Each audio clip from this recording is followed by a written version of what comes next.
Ibinida sa World Expo sa Osaka, Japan ang sining at kultura ng mga Pilipino, pati na ang mensahe ng pagbangon mula sa mga kalamidad. Ang exhibit na yan ginawa rin ng Silver Award para sa Exhibition Design for Self-Built Pavilions. Balitang hatid ni Bea Pinlac.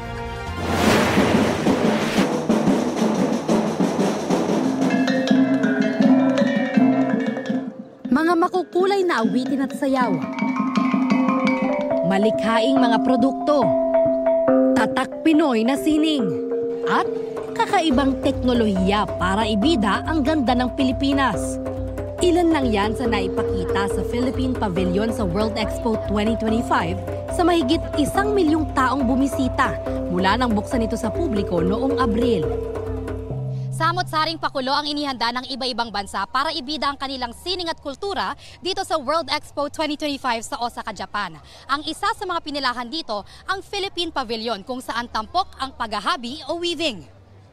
Iginawad sa Philippine Pavilion ang Silver Award sa Exhibition Design for Self-Built Pavilions. Poland naman ang nanalo ng gold at bronze para sa Austria. Nakakatuwa kasi may representation tayo. Kaya natin makipagsabayan sa ibang bansa. Nakaka-proud siya kasi pinapakita yung different textile weaving ng bawat region natin.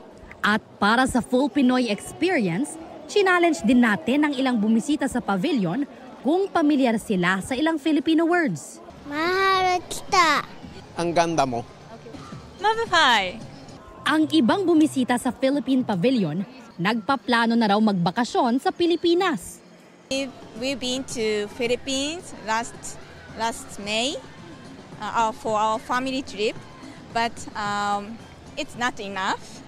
We love to go to Philippines more and more. So we miss Philippines.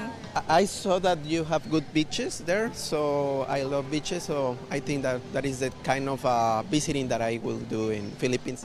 Bukod sa pagbida ng sining at kultura ng Pilipinas, tumayo rin na simbolo ng pag-asa ang Philippine Pavilion, lalo na sa gitna ng sunod-sunod na sakunang naminsala sa Pilipinas nitong mga nakaraang linggo. Through it all, this pavilion stood as a reminder that we are a people who will rise and we will rise together. We showed the world that even in the face of nature's fiercest tests, the Filipino spirit will continue to shine. More opportunities certainly for our economy because yung marami pong mga Japanese businesses that are very interested in the Philippines now, and they show their interest by really being there. We are talking to them about possibly sourcing products for sale from our small and medium enterprises in the Philippines.